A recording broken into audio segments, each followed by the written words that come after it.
a former model, Gaby, who accompanies a movie director named Dan to his abandoned riverside house in a rural city of England. Due to his busy schedule, Dan has to return back to London, leaving Gaby behind with the assurance that he will return in a few days. Before departing though, he hands her some movie scripts and asks her to read it through, suggesting she could be a unique case of a model turning into an actor. Despite her initial reluctance to stay alone, Dan somehow manages to persuade her. After he leaves, Gaby begins to unpack her belongings and arrange it in order. During this, she hears a door creak, startling her for a moment. However, she dismisses the sound and proceeds to read the scripts. A short while later, Gaby hears a knock on the door, so she goes to answer it. It's a delivery boy named JC, who recognizes her as a supermodel and expresses his admiration. Unfortunately, Gaby doesn't show much interest in the conversation and quickly shuts the door. Later, she looks at her aging face in the mirror, which makes her feel sad. It appears that she uses several skincare products to retain glow on her face. That night, Gaby has a dream in which she imagines someone entering her bedroom and spying on her. A couple of days later, Dan returns and inquires about Gaby's thoughts on the scripts. She admits her difficulty in understanding them, and instead expresses her desire to do a modeling show with the renowned designer named Max Balagan. Dan, however, discourages her from returning to modeling as she has already retired from it. During their conversation, he also asks about Gaby's experience in the house, and she says that she doesn't feel alone like she thought it to be. She goes on to say that she feels a strange vibe and also a sense of being watched, as if the house has a life of its own. Dan is amused when she talks about spirits and dismisses the topic. After this, he heads off to London. Gaby walks back to the living room where she stumbles upon a note saying that spirits don't use Joe Lang aftershave. Believing that Dan wrote it, she hurries outside to stop him and inquire why he left such a message. In response, Dan assumes she's joking and dismisses her concerns. He says that he didn't write the note. Following this, Gaby goes back into the house, but her fear intensifies upon discovering another note that reads, "I am not your enemy." In a panicked state, she rushes out of the house and attempts to contact Dan, but her calls go unanswered. Left with no alternative, she summons JC and asks him to inspect the house. JC conducts a thorough search of the entire premises, but finds nothing amiss. Shortly after, Dan also arrives, but he thinks she's playing some kind of game. This infuriates Gaby, prompting her to accuse Dan of confining her in the house and having a secret accomplice make her go insane in order to get rid of her. Afterwards, Dan calls his girlfriend, Nina, and tells her that he will be staying home for a night. Later, in the evening, he takes Gaby to dinner to help her divert her mind, but ends up getting drunk. When they return home, they play some chasing game around the house and end up getting intimate with each other. After making out, Gaby tells him that she is aware of his relationship with Nina Lamont, the reason why he drives back to London every night. In response, Dan admits it, but he claims that Nina isn't a good lover like Gaby. As their conversation unfolds, Gaby shares about her first love, Jimmy, whom she met when she was 15. According to her, Jimmy had a skin condition and wasn't that appealing. Despite this, she made love with him one night and they spent the entire night on the beach. The following morning, he dropped her home on his moped, but on the way back, he met with a brutal accident that claimed his life. Regardless of his death, Gaby says that she still feels his spirit watching over her. Around midnight, Gaby wakes up to find Dan has already left. Alone in her bed, she hears the door creak and witnesses a chair moving on its own.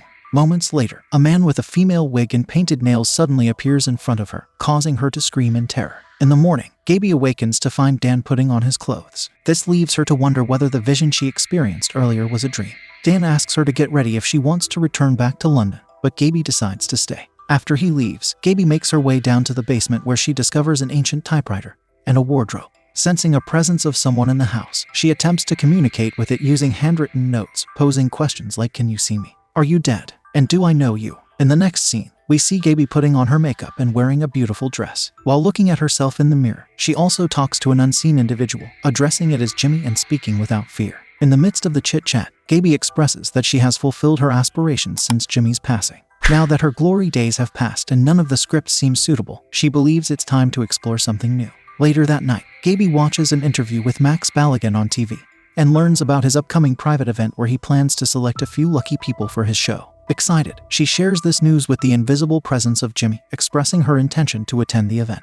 At midnight, Gaby is in her sleep when she is woken up by the drunk JC and his companion, Mickey. JC suggests that they leave, claiming that it isn't the right thing to do, but his friend insists that Gaby is the key to helping him fulfill his dream of becoming a fashion designer. A few moments later, Gaby opens the door and invites the two friends inside. She seductively sits on the couch and asks JC to turn on some music. Mickey interprets this as a hint for intimacy and begins to kiss her and touch her body. However, she quickly pushes him away, saying, "Not so fast." Mickey then tells her about JC's dream and asks Gaby to assist him in connecting with the right people. However, Gaby cautions JC to reconsider this career path, explaining that this profession can take people to the top, but it can also abandon them in the middle of nowhere. Following this conversation, Mickey asks JC to leave so that he can have a private time with Gaby. Innocently, JC departs, and Mickey proceeds to force himself towards her. Gaby attempts to resist, but Mickey resorts to violence, slapping her forcefully and commanding her compliance. Feeling helpless, she breaks down in tears and calls out Jimmy's name.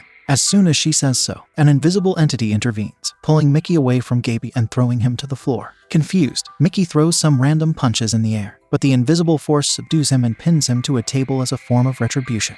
After a brutal assault, Mickey is eventually allowed to escape. The next morning, Gaby returns to the house after a walk by the river. She starts getting ready for Max Baligan's event, and asks the invisible Jimmy to accompany her as well. Amidst this, she lights a cigarette and soon after, the unseen presence blows the smoke back into her face. After witnessing this, Gaby attempts to reach out and touch the invisible Jimmy, but she fails. She then questions Jimmy about why he doesn't want her to touch him but receives no response. Changing the subject, Gaby decides to serve Jimmy a freshly brewed coffee. She leaves the coffee to brew and turns to retrieve 2 cups. As she turns back, the invisible entity unexpectedly splashes hot coffee onto her, causing a severe burn on half of her face. As a result, Gaby collapses to the floor in agony, clutching her face and crying out in pain. In the next scene, we see Gaby, who has bandaged her face, is peacefully asleep in her bedroom. A few moments later, her phone begins to ring, stirring her awake. The caller is Dan, but Gaby chooses to ignore the call. Alongside the phone's ring, she also hears the distinct sound of typing coming from the basement. Intrigued, she follows the sound. But as soon as she reaches the basement, the typing noise abruptly stops. This time, she proceeds toward an old wardrobe and opens it. Inside, she finds a collection of dusty coats and the same blonde wig that the mysterious man wore in her earlier dream. In addition, she comes across a yellow box filled with numerous pictures of the man from her dream. These discoveries send shivers down her spine, causing her to drop everything to the floor. Just then, she notices a man in the mirror and screams. Gaby anxiously attempts to escape, but the invisible figure seizes her and pins her onto a table. He then proceeds to force himself against her will. Later, Dan becomes concerned when Gaby doesn't answer any of his calls, so he decides to check on her. Upon arriving, he is shocked to see her in her brutally battered state and inquires about how it happened.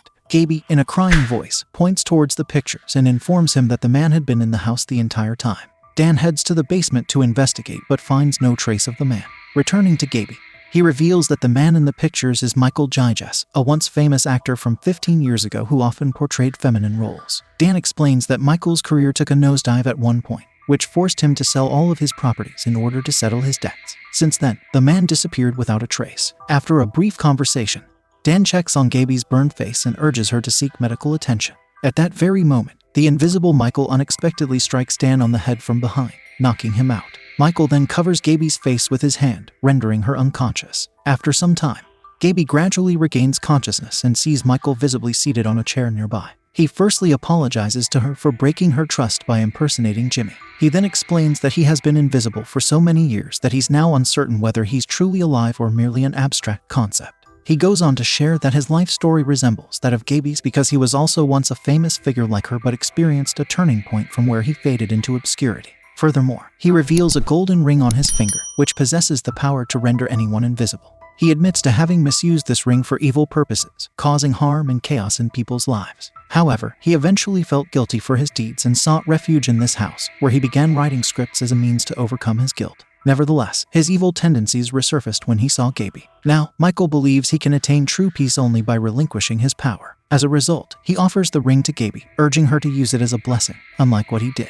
Despite hearing Michael's story, Gaby remains convinced that he is a figment of her dream and will vanish when she awakens. In order to persuade her otherwise, Michael asks her to read his scripts. It turns out that he has written everything about Gaby ever since she came to this house. As Gaby goes through it, she learns that there is no ending. Michael explains that the conclusion of the story, including his own fate, is in her hands now. With all this in mind, Gaby takes Dan's car and drives away. Several days later, Dan is seen giving a house tour to Michael, who intends to buy his property back. During their interaction, Dan notices a picture of Gaby and wonders where she has gone. Meanwhile, Gaby is with her lover, Jimmy, on the beach, possibly due to a form of time travel. This time, she asks Jimmy to stay at her place to avert the tragic accident.